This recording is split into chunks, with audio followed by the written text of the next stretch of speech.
Kita hanya sekedar menunggu berita kekacauan terjadi di Arab Saudi. Kekacauan dalam artian anggota keluarga kerajaan di Arab Saudi sudah bergaduh sesama mereka, dan kita di Indonesia bisa menyaksikannya. Kalau begitu, maka lihatlah bencana gempa akan susul menyusul di sana. Pertumpahan darah akan terjadi di seluruh Timur Tengah. Kalau sekarang kan masih pertumpahan darahnya masih Arab Saudi masih belum, ya. Beberapa negara Teluk masih aman, tapi nanti akan merata semua. Saat merata semua, maka termasuk Indonesia, Pak. Semoga Bapak mengikuti perkembangan bagaimana tahun 2018, ancaman kehancuran ekonomi global, Pak.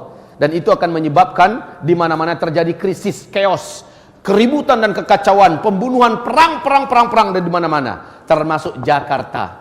Jakarta, Bapak dengar bagaimana revolusi yang dikhawatirkan oleh para TNI kita yang masih punya loyalitas kepada NKRI ini, revolusi Cina, revolusi komunis berkolaborasi dengan revolusi Syiah akan menjadikan Jakarta sebagai negeri terpanas yang penuh pertumpahan darah.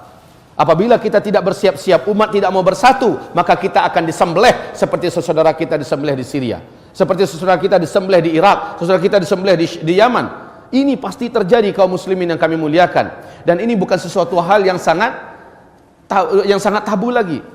Jutaan KTP sedang dibuat sekarang di Cina. Jutaan KTP dibuat sekarang di Paris atas nama penduduk Indonesia, tapi yang mengisinya adalah orang-orang sipit yang tidak ngerti bahasa Indonesia. Mereka akan masuk jumlahnya jutaan, melakukan kegaduhan dan kekacauan di sini. Persiapan mereka matang, senjata sudah dipersiapkan, ahli-ahli tempur mereka dimasukkan. Indonesia, rakyatnya akan dibuang ke laut, kemudian mereka yang mengisi Indonesia. Minimal 200 juta akan mengisi Indonesia. Apa persiapan kita? Apa yang kita lakukan? Apabila umat tidak bergerak, lalu apa yang bisa kita buat? La haula wala quwata illa billah. Tapi ingat, ini bagian dari akhir zaman. Ini bagian dari akhir zaman. Bukankah kata Rasulullah, makin kesini makin berat tekanan hidup yang akan dihadapi. Apalagi setelah dukhon, Pak. Setelah dukhon, iklim dunia berubah menjadi sangat panas dan gersang. BMKG dunia baru-baru ini mengeluarkan pengumuman 2019 sampai 2022 mulai kegersangan ekstrim dialami oleh seluruh dunia.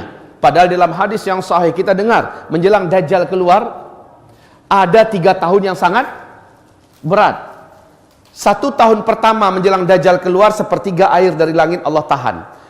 Sepertiga tanam-tanaman dan hewan ternak yang dapat dimakan di bumi Allah biarkan mati. Tahun kedua menjelang Dajjal keluar, 2/3 air dari langit Allah tahan, dan 2/3 tanam-tanaman dan hewan ternak yang dapat dimakan di muka bumi Allah biarkan mati.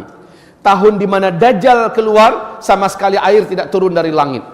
Cuaca di mana-mana dan iklim sangat panas, kemarau panjang, orang-orang mulai kelaparan dan bahkan berani memakan bangkai. Ada yang tega membunuh tetangga, dalam hadis Sahih Bukhari, membunuh tetangga demi memperebutkan roti, sepotong roti yang ada di tangan tetangga. Kaum muslimin melihat manusia sudah brutal.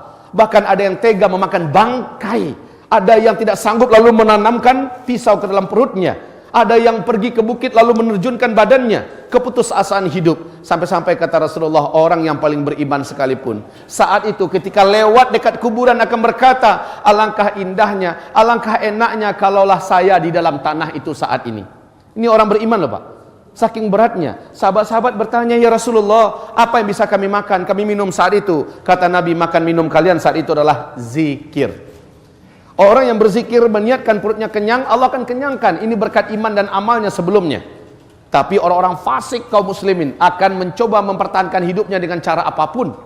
Orang-orang Islam yang minim amal soleh, banyak buat dosa, dia mungkin akan sampai ke tingkat mau membunuh diri dan mengimpi-impikan kemunculan Dajjal ke kotanya.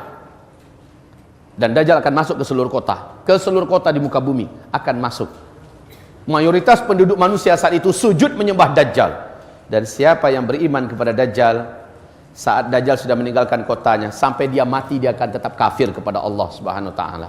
Berarti di fase keempat inilah setan jin dan setan manusia bersatu untuk memperbanyak calon penghuni neraka. Kita.